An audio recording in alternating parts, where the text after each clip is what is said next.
Hey everyone, Microsoft and Asobo decided to release their Sim Update 4 beta for Microsoft Flight Simulator 2024. There was a lot of stability and performance fixes, so today we only have time for 7.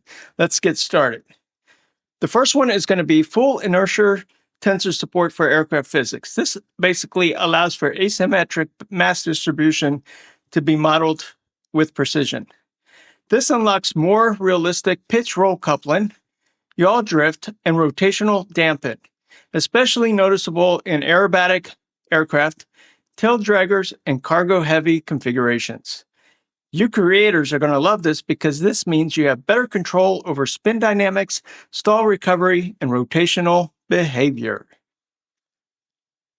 Number 2, stability and performance overhaul. There's been over 50 crash fixes across ATC, flight planner, scenery loading, camera transitions, and AI traffic systems. Threading and SimFlow optimizations reduce stutters during camera pans, multiplayer density spikes, and scenery transitions. Grass rendering and traffic logic have been streamlined, improving FPS in complex airport environments and reducing CPU load during taxiway operations. Number 3, wake turbulence simulation for traffic and multiplayer. Aircraft can now generate wake turbulence that affects nearby planes, scaled by aircraft size, speed, and proximity. This adds realism to formation flying, pattern work, and crowded approach corridors, especially in multiplayer sessions. Wake effects include pitch bobbing, roll instability, and control surface response, making spacing and positioning more critical. Number 4, Avionics enhancements across Garmin and Primus systems. The G3000 and G5000, G3X, and Primus Epic 2.0 avionics received major updates. Waypoint rendering is now more efficient, reducing map lag and improving route clarity. Synthetic vision tweaks improve terrain shading, horizon blending, and obstacle depiction. Flight path vector bugs, especially during RNAV transitions, have been resolved, improving route stability and visual accuracy. Number 5, you guys that like to tinker are going to love this one. Dev mode upgrades for creators. The aircraft debug weight tool now supports inertia tensor visualization, so you can actually see that, helping creators fine-tune the rotational realism. Scenery editor improvements include better polygram UX for faster layout adjustments, beacon light fixes for more accurate night light logic, projected mesh controls for precise signage and overlay placement. Number 6. So now in number 6, they've added this new Community 2024 folder, and this allows to share compatible plugins with both Microsoft Flight Simulator 2020 and 2024, so you don't have to duplicate the plugins in each folder for each sim. You can actually share. Now, add-ons placed in Community 2024 are prioritized by Microsoft Flight Simulator 2024 and can be sim-linked or referenced by Microsoft Flight Simulator 2020 if compatible. So if the two plugins are not compatible, this isn't going to work. The trick here is the plugin has to be compatible for both 2020 and 2024.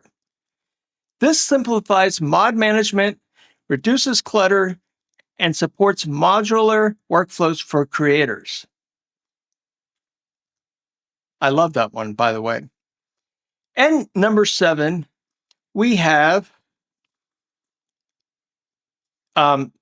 in the beta, they did some subtle but important fixes that reduces those clicks, those pops, and audio glitches during camera transitions ATC handoffs, and multiplayer interactions. Why camera transitions matter. Microsoft Flight Simulator reinitializes audio channels when switching views. So, example, you go from cockpit to external and then to drone, which can momentarily interrupt those sound buffers. Rapid LOD recalculations and cockpit mesh reloads during view changes can overload the audio thread, causing buffer underruns. Spatial audio logic recalculates listener positions and orientation with each camera shift. If that handoff isn't smooth, it can trigger these artifacts. So, what have they actually improved? Smart camera logic and cockpit rendering have been optimized to prevent audio pops during these transitions. ATC and Copilot systems now handle frequency changes more gracefully, reducing cutouts and stuttering mid-transmission. And I have seen this when I was already in the sim myself. Multiplayer spatial audio sync is tighter. Engine sounds and ambient cues reposition more naturally across stereo or surround setups. So, if you guys want to check this out, you can actually just sweep through the cockpit, external, and drone views to show more of it. You'll see these smoother audio transitions. And if you trigger ATC handoffs or Copilot commands and highlight, you'll see the cleaner audio response. And also, to check this out, is to fly near other aircraft and point out engine sounds now reposition more naturally. So, in other words, if you fly next to the other aircraft, you're going to see how the engine sounds kind of vary and distinguish themselves instead of everything blending in together as one big mess.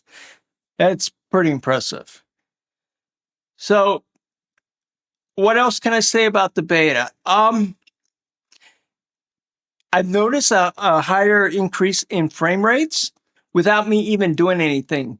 I was averaging about 65. Now I'm doing about 85 to 90. That's without me even touching my settings. So also, I noticed the GPU is a lot more happier.